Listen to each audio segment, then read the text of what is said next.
Supremo Tribunal Federal homologa acordo entre bancos e poupadores sobre perdas inflacionárias nos planos econômicos das décadas de 1980 e 1990. E você vai ver também. STF também decide que transexuais e transgêneros podem pedir alteração do nome e do gênero em registro civil sem cirurgia de mudança de sexo. Nas eleições, os transgêneros vão preencher a cota de representação de acordo com o sexo que se identificam. Ministra Carmen Lúcia destaca providências do CNJ para melhorar sistema carcerário em reunião no Palácio do Planalto.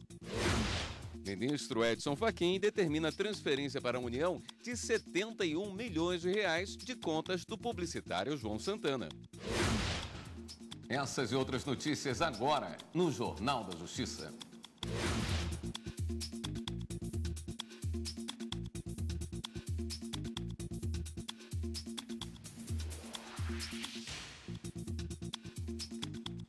Olá, boa noite. O Supremo Tribunal Federal decide que transexuais e transgêneros podem solicitar alteração do nome e do gênero em registro civil, mesmo sem cirurgia de mudança de sexo. O ministro Celso de Mello lembrou a igualdade entre as pessoas. Todos os seres humanos nascem livres e iguais em dignidade e direitos, pois todos os direitos humanos são universais, são interdependentes, são indivisíveis e são interrelacionados, sendo certo, presente esse contexto, que a orientação sexual e a identidade de gênero são essenciais para a dignidade e a humanidade de cada pessoa. O ministro Ricardo Lewandowski também votou pela possível alteração e defendeu a necessidade de decisão judicial para a mudança no registro civil, seguindo o voto do relator, ministro Marco Aurélio. Eu penso que o interessado poderá se dirigir ao juízo e, mediante qualquer meio de prova em direito admitido, pleitear a alteração do seu registro. O ministro Gilmar Mendes concordou. Que haja ordem judicial, artigo 13.1, que essa alteração seja averbada à margem no seu assentamento de nascimento, resguardado o sigilo acerca da ocorrência dessa modificação. Mas a maioria dos ministros votou contra a necessidade de decisão judicial, assim como de laudos médicos. E todos entenderam que a pessoa não precisa de cirurgia para alterar o gênero no registro civil. A ministra Carmen Lúcia disse que a mudança é um avanço na sociedade. Somos todos iguais, sim, na nossa dignidade, mas temos o direito de ser diferentes em nossa pluralidade, nossa forma de ser. Por isso é que eu acho que este é um julgamento da maior importância e que vai trazer cada vez mais visibilidade aos agravos que só quem sofre o preconceito é que pode falar. STF homologa acordo coletivo para pagamento de diferenças inflacionárias de planos econômicos a poupadores brasileiros. O Supremo Tribunal Federal precisava homologar o acordo coletivo entre bancos e poupadores, assinado em dezembro do ano passado. Esse acordo põe fim a uma disputa judicial sobre a correção da poupança durante os planos econômicos Bresser, Verão e Collor II, e assim extinguir milhares de processos que aguardam uma solução. O acordo prevê uma tabela de pagamento aos poupadores, dependendo do valor da indenização. São planos econômicos que afetaram milhares, na verdade, talvez milhões de pessoas, planos econômicos que ainda têm seus reflexos mais de 20 anos após a sua edição, e com a possibilidade desse acordo nas ações coletivas, com a possibilidade desse meio termo em que se chegou, isso vai fazer com que se concretize, pelo menos, a efetividade da justiça. O acordo foi firmado no âmbito de uma ação que começou a ser julgada no Supremo em 2013. O relator, ministro Ricardo Lewandowski, votou pela homologação nos termos em que o acordo foi feito e foi seguido por todos os outros ministros. Entendo que o acordo deve ser homologado tal como proposto, de maneira a pacificar a controvérsia espelhada nesses autos que há décadas se arrasta irresolvida nos distintos foros do país, país. E agora grifo isso, senhor presidente, em negrito, sem que isto implique, todavia, qualquer comprometimento desta Suprema Corte com as teses jurídicas nele, acordo, veiculadas. Houve uma construção amiga, no sentido da solução da controvérsia, e acho que isso é extremamente positivo. Já para o caso, porque envolve milhões, né, de querelantes de questões, e também para a vida institucional do país. Havia realmente uma incerteza geral sobre a conclusão, o que demonstra bem que o Poder Judiciário trabalha tecnicamente com os dados que vêm nos processos, o que fazia com que houvesse a possibilidade de os acordos serem concretizados para que todos pudessem ter, não o perde ou ganha, mas, de alguma forma, conciliar interesses e garantir direitos. Com isso, portanto, estamos pondo fim a quase 700 mil ações que estão devidamente registradas no site do Supremo, mas não se sabe nem a exata quantidade de processos que nós estamos cogitando, e aqui muitas são coletivas, como se disse. O plenário do Supremo ainda julgou um recurso com repercussão geral reconhecida sobre inelegibilidade de políticos condenados. Ao vivo do STF, a repórter Viviane Novaes tem as informações. Viviane, boa noite.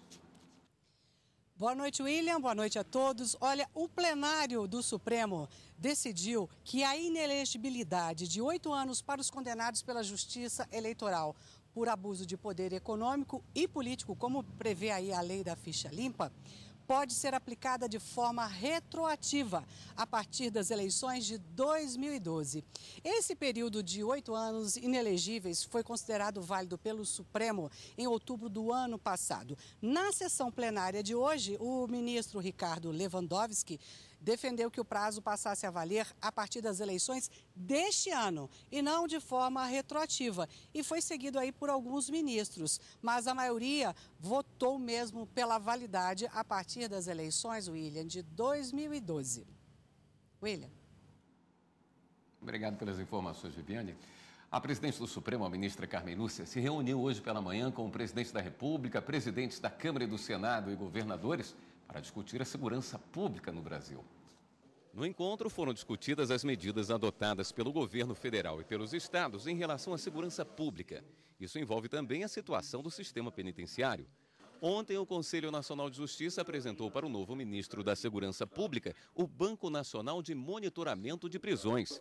O sistema que está integrando tribunais de justiça mostra em tempo real a situação dos presos do país. Uma democracia vive disso e só disso, da confiança que o cidadão tem que o Estado não vai permitir que alguém, pela força, lhe retire os direitos, especialmente este, de andar na rua sossegadamente, de dormir sem saber o que vai acontecer durante a madrugada dentro da sua casa ou com a sua filha que saiu ou o que quer que seja. Isso é a segurança pública. A ministra também informou que o Cadastro Nacional de Presos será concluído até maio. Por que ele está preso? A partir de que determinação judicial ele está preso? Onde ele está? Quanto tempo ele ainda deverá permanecer ali? Para que a gente, então, possa estabelecer políticas públicas, tanto no Poder Judiciário, quanto no Poder Executivo, quanto oferecer ao Poder Legislativo alternativas que aprimorem este sistema. O debate em torno das medidas que serão adotadas pela União, estados e municípios acontece poucos dias depois de mudanças anunciadas para combater a criminalidade e a crise no sistema carcerário, como a intervenção federal na segurança do Rio de Janeiro e a criação do Ministério da Segurança Pública. O presidente da República apresentou as atribuições do novo ministério aos governadores. Ele disse que União, estados, municípios e a sociedade devem atuar juntos no combate à insegurança. Este não é um trabalho apenas para a União Federal, primeiro ponto. Segundo ponto, não significa que a União Federal vai dizer aos estados, olha, agora não precisa fazer mais nada, porque a União Federal vai cuidar de tudo. Evidentemente, não é isto que acontece. O que nós estamos desejando é que haja uma motivação, e tenho absoluta convicção de que os senhores motivarão as respectivas autoridades estaduais, a sociedade civil dos seus estados, para o combate à insegurança pública, que, reitero, é uma das principais preocupações hoje existentes. O presidente também anunciou a destinação de verbas para a construção de 25 penitenciárias estaduais e 5 presídios federais, além de um plano para reequipar as polícias nos estados e o aparelhamento do setor de segurança pública. O ministro Edson Fachin, do Supremo Tribunal Federal, determinou que sejam transferidos para a União 71 milhões de reais que estavam depositados no exterior em contas bancárias do publicitário João Santana, que trabalhou nas campanhas eleitorais dos ex-presidentes Lula e Dilma Rousseff. João Santana e a esposa dele, Mônica Moura, confessaram alguns crimes e firmaram um acordo de colaboração premiada com a Procuradoria-Geral da República, que foi homologado pelo ministro Edson Fachin em abril de 2017. O ministro lembrou que a lei de colaboração premiada prevê a perda do produto do crime em favor da União. O Tribunal de Justiça de São Paulo confirmou a absolvição do ex-tesoureiro do PT, João Vacari Neto, do empreiteiro Léo Pinheiro, da UAS, e de mais 10 acusados pelo Ministério Público Estadual por suposto crime de estelionato em 4 grandes empreendimentos da Cooperativa Habitacional dos Bancários, a Bancop. João Vacari foi diretor administrativo e financeiro da cooperativa e responde a outros processos. O ex-tesoureiro já tinha sido inocentado em primeira instância. Você vai ver no próximo bloco do Jornal da Justiça. TSE decide que transgêneros podem preencher cota de representação de acordo com o gênero que se identificam. A gente volta já já.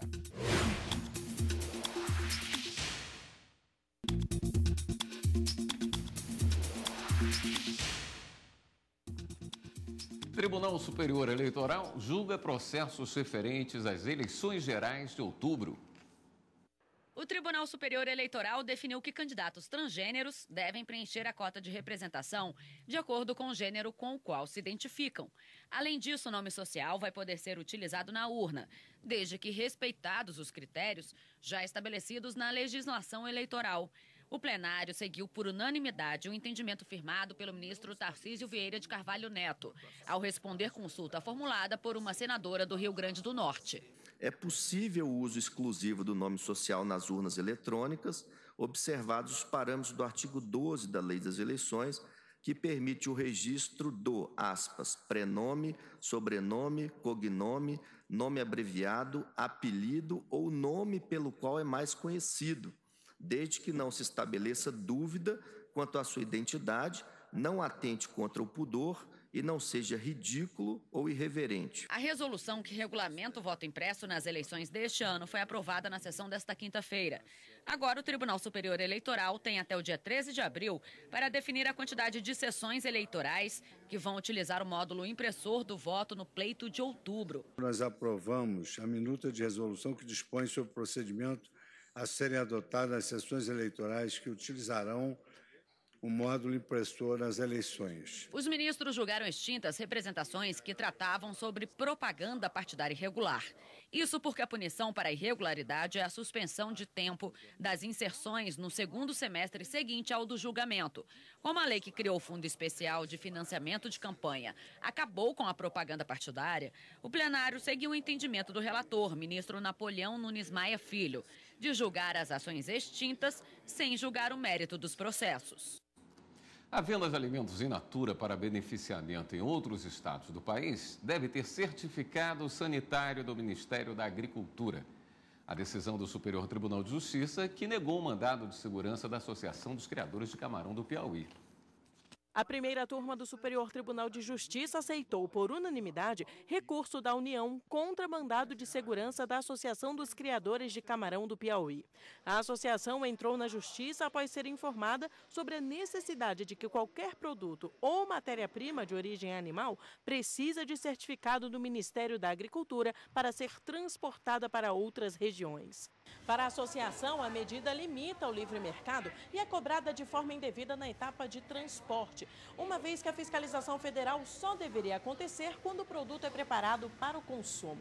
O pedido da associação foi aceito pela Justiça Estadual, que entendeu que desde que os camarões sejam transportados e utilizados exclusivamente como matéria-prima, os produtos só seriam inspecionados nos estabelecimentos que vão preparar o alimento, sendo desnecessária a certificação nos locais de origem. Mas no STJ, o relator do recurso especial da União, ministro Sérgio Coquina, destacou que, segundo a Lei 1283 de 1950, o camarão in natura é produto animal comestível e, por isso, sujeito à fiscalização sanitária por se enquadrar na categoria de pescado. O ministro apontou também que o judiciário não pode colocar a livre concorrência acima do direito fundamental da população à saúde. PGR encaminha parecer ao STF em que se posiciona contra porte de arma para a Polícia Legislativa do Distrito Federal.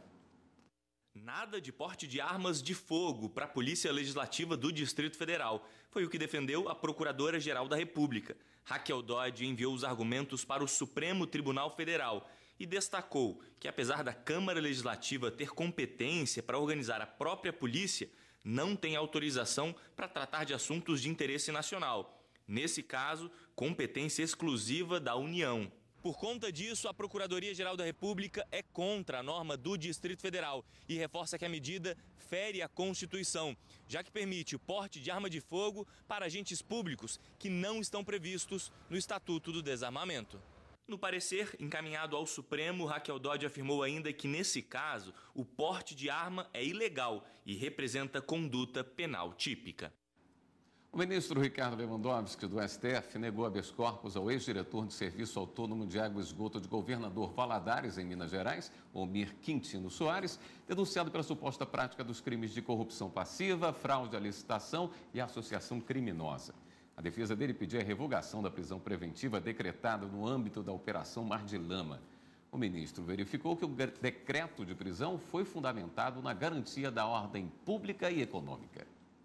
Vamos a um rápido intervalo? Voltamos a seguir com outras notícias.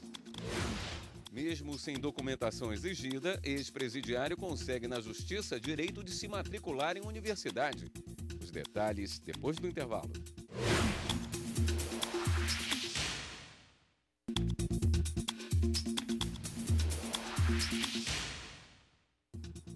Ex-presidiário aprovado em vestibular consegue na Justiça o direito de se matricular em uma universidade, apesar de não ter a documentação exigida pela instituição de ensino. O ex-presidiário passou para o curso de Pedagogia na Universidade Federal do Tocantins, mas não conseguiu se matricular por estar com os direitos políticos suspensos em razão da condenação. Por isso, ele não apresentou o comprovante de quitação eleitoral exigido no ato da matrícula. Para garantir o início do curso superior, o homem procurou a Justiça. A segunda Vara Federal de Palmas, por meio de decisão liminar, considerou que não se pode negar a ninguém o direito de lutar por uma segunda chance. O juiz citou a Constituição e a jurisprudência do TRF1 em processos parecidos, no sentido de desconsiderar a exigência da quitação eleitoral para a matrícula, no caso daqueles que tiveram os direitos políticos suspensos. A UFT tem o prazo de 15 dias para cumprir a decisão.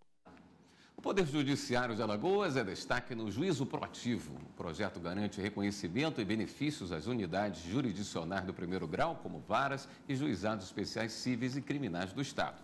A iniciativa leva em consideração, entre outras coisas, mais agilidade nos julgamentos de processos, o que faz parte das metas do Conselho Nacional de Justiça. Estamos na terceira vara criminal de União dos Palmares, liderada pelo juiz Anderson Passos. Aqui, várias ações de celeridade foram implementadas, permitindo o cumprimento de todas as metas estipuladas pelo CNJ e garantindo a maior pontuação final com relação às varas de segunda entrância.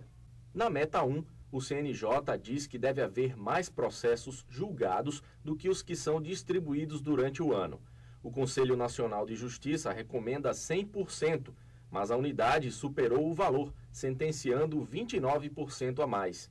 Na meta 2, a determinação é a de se julgar pelo menos 80% dos processos distribuídos até o final de 2013. Aqui, o índice alcançado foi de 95,8%. A meta 4 também foi superada. Ela diz que pelo menos 70% dos crimes contra a administração pública devem ser julgados. Aqui na terceira vara, esse número foi de 80%. Nós aqui temos um servidor específico designado para acompanhar as metas e todo mês é feito um relatório de como esse acompanhamento acontecendo, de qual índice que nós já atingimos naquele mês, para que no final do ano nós consigamos cumprir. Além disso, parceria com os outros órgãos de justiça, com o Ministério Público, com a Defensoria Pública, com a OAB.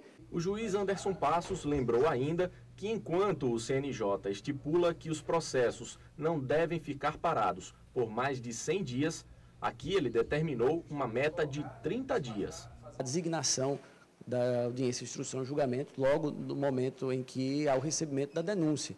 Isso foi realizado com o objetivo de trazer celeridade ao andamento dos processos criminais, de modo que as audiências são marcadas logo numa fase inicial do processo. Nossa equipe também foi até a 10ª Vara Cível de Arapiraca, comandada pelo juiz André Geda. Aqui os números também foram impressionantes, mas o que mais chamou a atenção foi a taxa de congestionamento, que chegou a apenas 19%, a menor dentre todas as unidades judiciárias. A gente sabe que toda tramitação processual, aí vai para um setor, para outro, para cartório. Então, enxugando esse caminho, essas rotinas desnecessárias, que eu chamo de desnecessárias, a gente consegue dar o quê? Uma vazão mais rápida, né, em termos de tramitação processual. Além de tudo isso, o magistrado também destaca a participação fundamental dos servidores, que aqui ele chama de servidores coringa, ou seja, cada um deles atua de diversas maneiras dentro da vara, evitando assim o risco de paralisação dos trabalhos quando algum deles falta ou adoece.